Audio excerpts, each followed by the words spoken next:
Okay, this is the last video for now in my portfolio series, and today we're going to be talking about all things LinkedIn.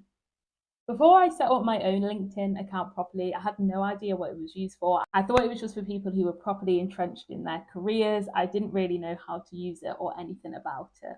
It wasn't until I attended a conference in March of 2023 that I actually realized the importance of LinkedIn and how you can make it work for you. And since then, I've been developing my LinkedIn, developing my presence, and using it as my interactive CV.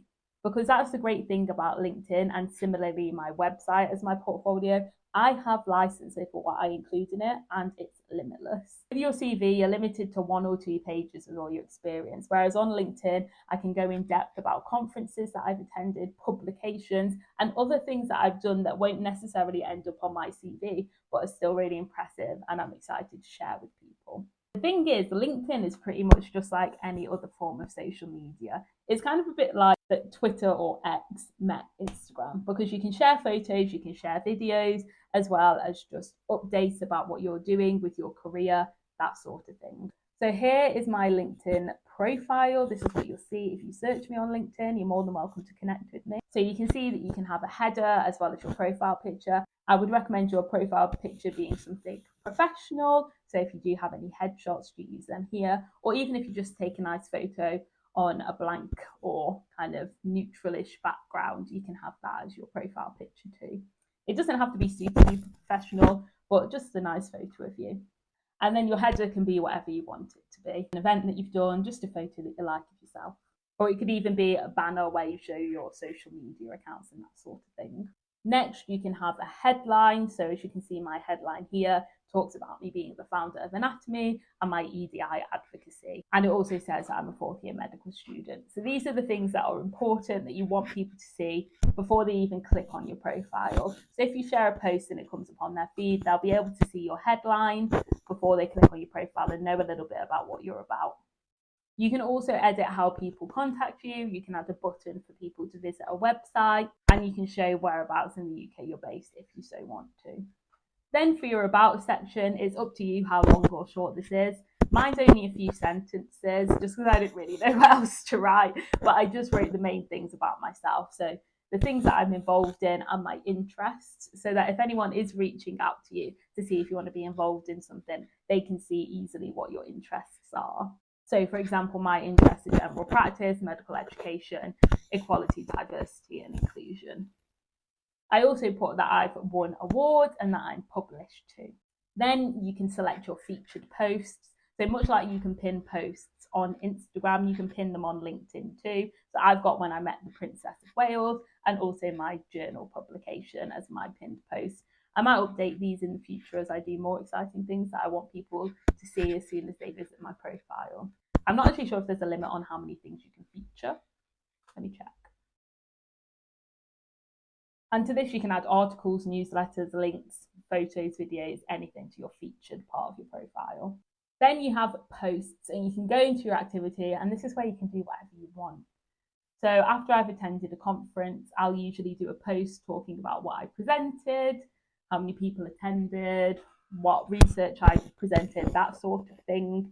And even if I just attended a conference and didn't present there, I can still pop that up on my LinkedIn too. And that's the sort of thing that you wouldn't put on your CV. You can share if you're starting a new role or a new job, a new society position. It doesn't have to be linked to employment, because when you're at university, you might not have a lot of employment, but you're still doing a lot of exciting extracurricular things. So you can put these on your LinkedIn. You can put your society engagements and your committee roles. You can also do posts where you're just talking about your thoughts. I did a post recently talking about the problems of presenteeism in the NHS and how, as medical students, we're expected to attend so much placement and sometimes put our placements in front of our physical or mental well-being because we're scared of falling behind.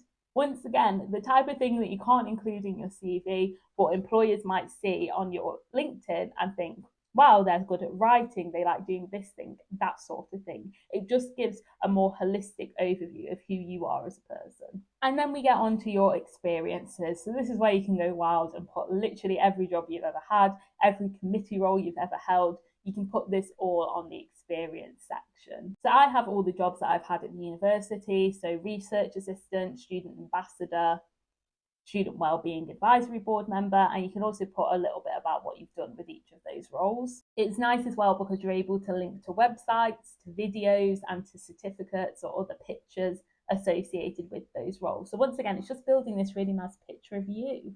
I've then put all the committee roles that I've held and different jobs and things that I've done within those committees. So quite similar to how I present it on my website, I put that on my LinkedIn too. It's up to you how in-depth you go with these things. You can write paragraphs and paragraphs if you want, but I like to just keep it quite short because honestly, a lot of the time I can't even think of what to say. But it's good to keep this up to date. And one thing I will say about having quite a few different types of portfolio, it does mean that some of them fall by the wayside and you can't keep up to date with them all the time. So there's probably parts of my LinkedIn that I do need to update, but I just haven't got around to.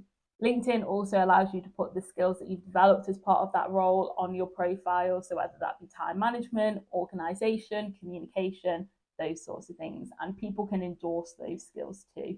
So if your employer is on LinkedIn, you can also ask them to endorse the skills that you've put on your profile to show some legitimacy in what you do. And then you get down to education. So I have my university education. I think I also have my GCSEs and A-levels on here too. That's the thing, like now on my CV, I don't tend to use my GCSE results or really even my A-level results anymore because they were quite a long time ago, but you can still have them all on your LinkedIn. And I also have a link to my LinkedIn on my CV because 9 times out of 10, you're giving your CV as an online upload rather than a paper form anymore.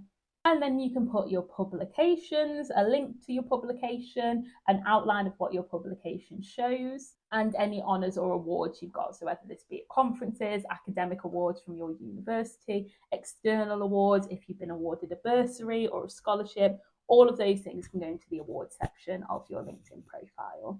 LinkedIn is also great for reaching out to people and messaging people who might not have a presence on other social media websites.